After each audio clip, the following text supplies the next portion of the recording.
Thank you, Nadine. I like that. Wish I thought to include it. Yeah, that's true. As Nadine said, our theme this month is living with spiritual and mental resolve.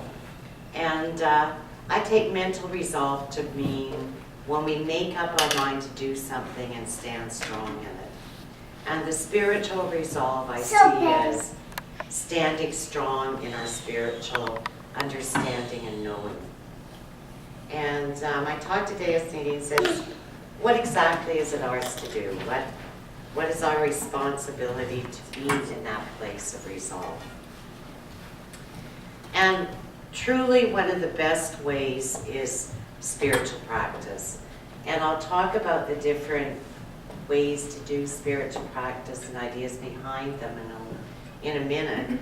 And hopefully introduce some new idea of spiritual practice to you. And I hope you'll be surprised pleasantly. Because when I first heard the word spiritual practice, I interpreted it to mean, in my mind, something like a Swami sitting, meditating daily, hour after hour, and to reach enlightenment, near enlightenment. And I do have a friend in this teaching that is her goal, meditate to enlightenment. And when she says that, it reminds me of the old saying, before enlightenment, chop wood, haul water. After enlightenment, chop wood, haul water. And so we're enlightened, then what? And something that gave me a new slant on that was a book I read by Dr. David Hawkins. It's called Power versus Force. And he talks about his journey of mystical experience and enlightenment, and the 7 years he spent in an altered state. Sometimes he'd sit on a bench outdoors day after day and just reveling in this state. And he had no desire to do anything else with his life except be in that state. He says, eventually I realized that I had to teach myself to be in the divine presence and still function in society. He says, I sought now to be ordinary, because being ordinary is in and of itself an expression of divinity. The truth of oneself can be discovered through the path of everyday life. So, what kind of everyday life do we really want? For me, it's more of the things that make life a joy and fun, more happiness, more loving relationships, more freedom, more power, more financial abundance, peace, harmony, good health, those kind of things.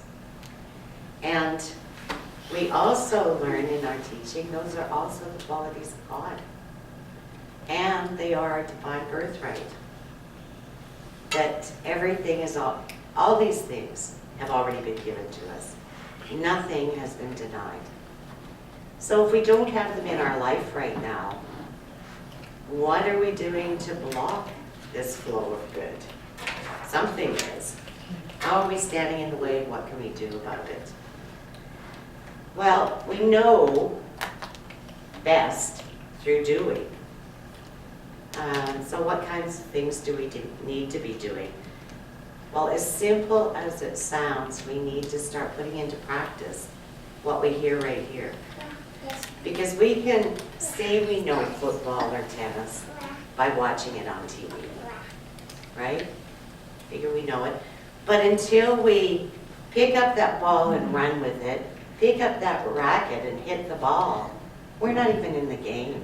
We're just spectators, right? So how do we start putting that into practice, what we already know? Well, in my opinion, the first way we learn to do it here is we take responsibility for our life. We come to the understanding that we are the cause to the circumstance in our life. So that's not a particularly fun thing to learn when we first come here, is it? All of a sudden, the blame game's over. We can't say, well, if only they would do that, then my life's gonna, that would not mean that my life would be better. And so we can also take responsibility for becoming aware of our beliefs. Because we know that a thought repeated becomes a belief. We get that part. But we also have beliefs that are really ingrained that we're not aware of. And I like this story. This little story appealed to me because I related to it somehow. It's about a young lady, a young woman, who is putting on a big family dinner.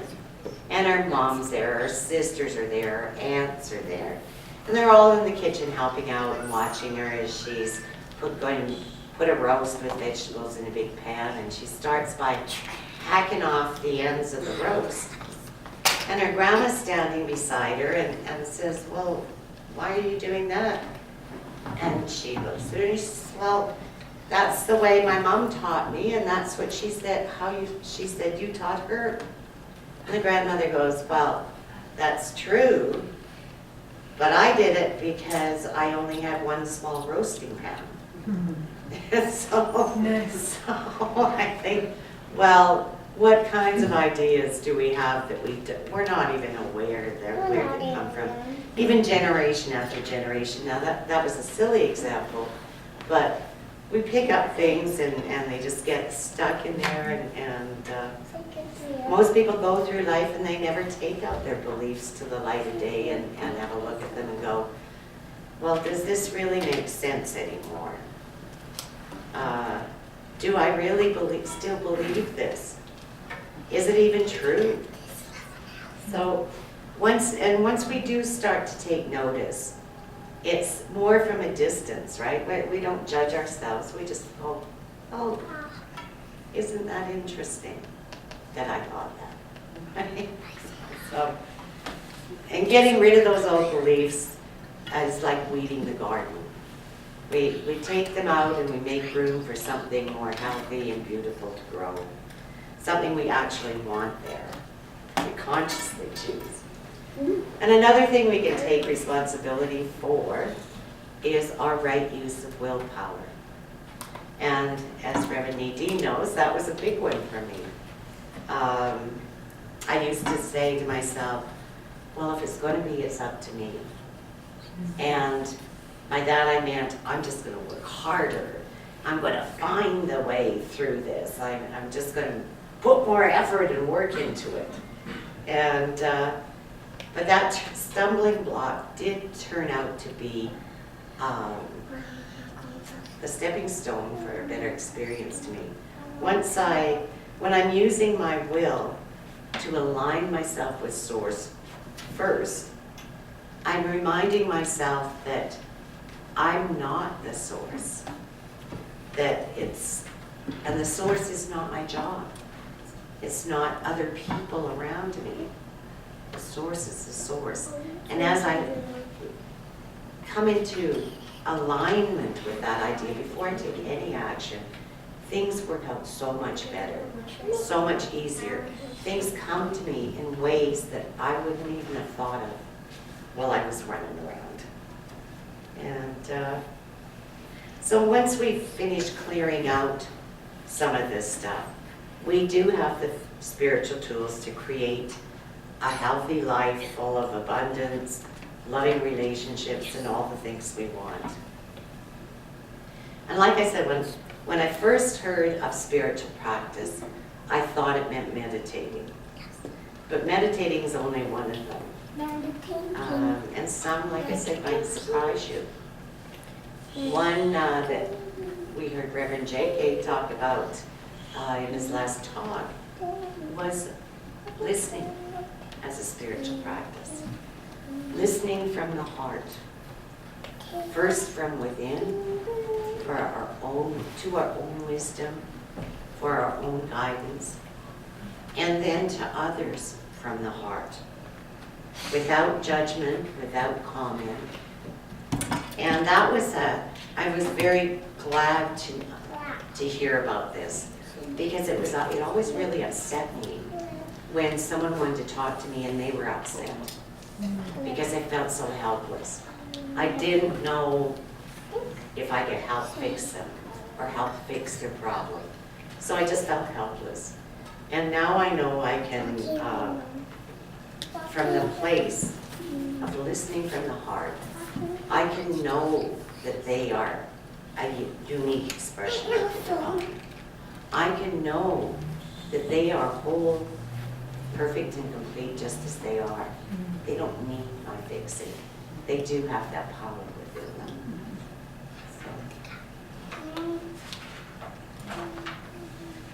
And another spiritual practice is, when I came in this room, I thought of so many more spiritual practices. And I was going to say visioning, but I'm looking at Teresa. She has a spiritual practice of music that is her connection with anchoring in the divine. And I know this fellow over here does Qigong. And I imagine it's a spiritual practice. It is when I do it. But we have other ones that might surprise you, like visioning. You've all heard of that. Creating a deep listening and awareness in order to embrace the divine idea of our highest good. Another one is forgiveness. And being able to look at people, look at ourselves without judgment, without blame.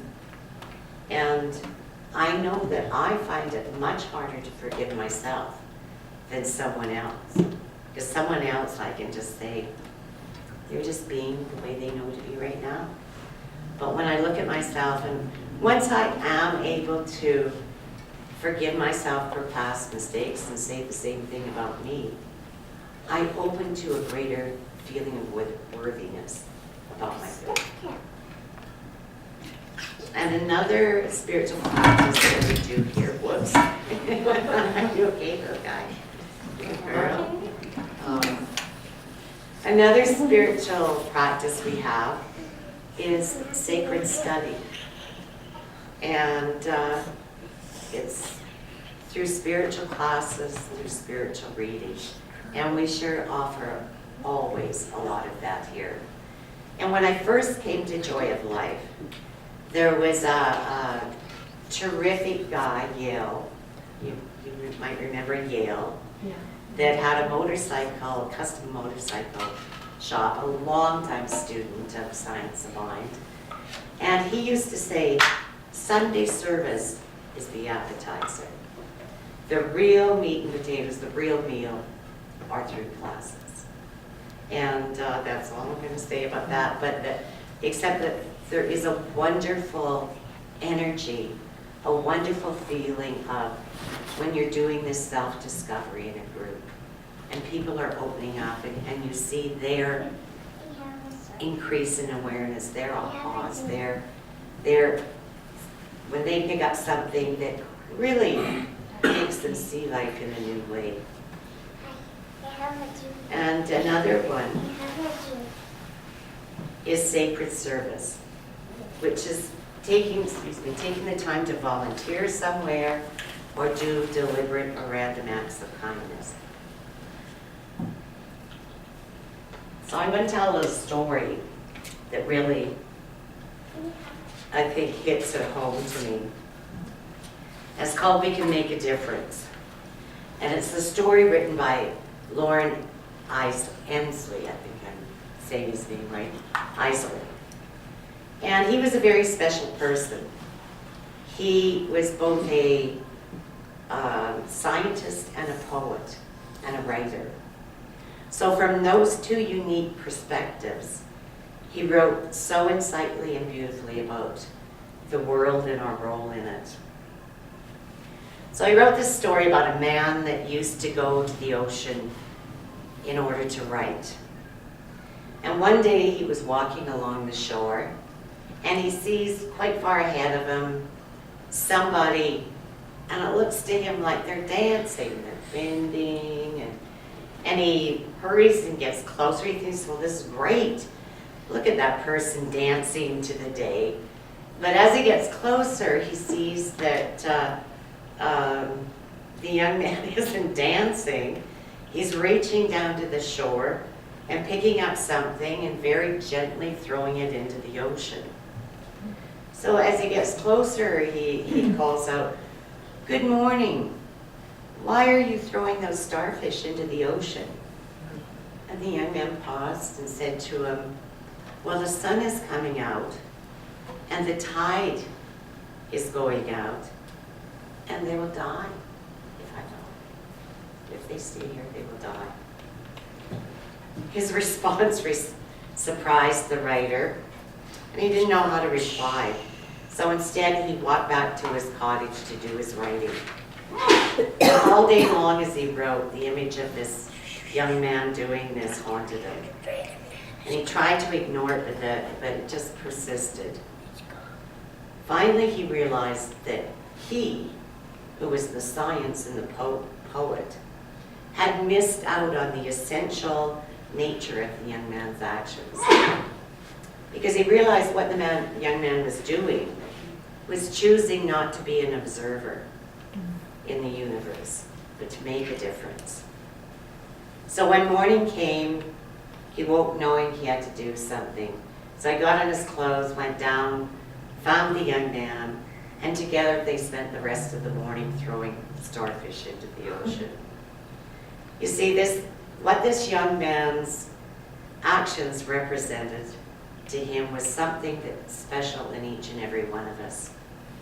We've all been gifted with the ability to make a difference. And when we become aware of that gift, we gain through our vision the power of expanding our consciousness to a greater perspective of our unity with all things. So we must each find our starfish, and they are everywhere. So I saved the two best spiritual practices for the last. They're the most important ones in our teaching. And they are meditation and spiritual mind treatment. And we do practice two different kinds here. One is not where we get into an altered state, but where we quiet our mind and listen to the divine within. A lot of religions say prayer is talking to God and meditation is listening to God. So this is more along the line of what we did this morning. And it's in our declaration of beliefs in Centers for Spiritual Living that we have the ability to have direct revelation from God. That we don't need to have intercessories. We don't need to have gurus or priests or somebody intercede on our behalf. That we are perfectly able to have that inspiration and connection with God on our own. So that's the one meditation. Now this one, and I have to admit, I read about a couple months ago, that Ernest Holmes said the two keys to our teaching are science of mind treatment and meditation. And I thought, wow, that's so odd. And I didn't know that. But he had a different idea of meditation. And it was not for a way to reach an altered state. In his kind of meditation, the way he described it, we relax our mind, free our mind from all worry, be totally present in the now, breathe and become centered, and bring our attention to our own good, the goodness of life, the goodness of the divine, and to actually feel ourselves bathed in this good, sharing our good, living our good, and allowing the power of God to move through our meditation as a living prayer, creating a new reality in life. That, to to me, that was very beautiful, and I wanted to try that. And he says, meditate on life until your whole being flows into it and becomes one with it. Now you are ready to prove principle by allowing the life to flow through you, the thing you are working on. Do not will or compel things to happen. You do not need to energize being. Means the divine. You do not need to energize being. It is already all power. All you need to do is realize that. So I thought that was quite interesting. And last, we need to know that we have the ability to bring about these positive changes that we were talking about. And we learn to do this through the most important practice, and that's spiritual mind treatment. And it's the one thing that sets us apart from all other philosophies, religions, and teachings. It's a scientific form of prayer to bring about a specific demonstration, to have or get something concrete to manifest in our life. Ernest Holmes says, God gives us in the abstract what we receive in the concrete. Now that doesn't mean a car necessarily or something you can put your hands on. It can be all those things, but it doesn't have to be physical. If you're surrounded by a lot of discord and unhappiness in your life, having things change to peace and harmony is a specific thing, a concrete thing. So in closing, what is ours to do is to use what we've been given in this teaching, to clear out the negative blockages of judgment, unworthiness, false beliefs, lack of faith. And in doing this, we raise our vibration to be our truth, to be in the truth, to be in closer alignment with source energy and love. And when we can come from this place of inner knowing that we are co-creators with the divine, life is no longer one of fear. Every day gets better than the one before.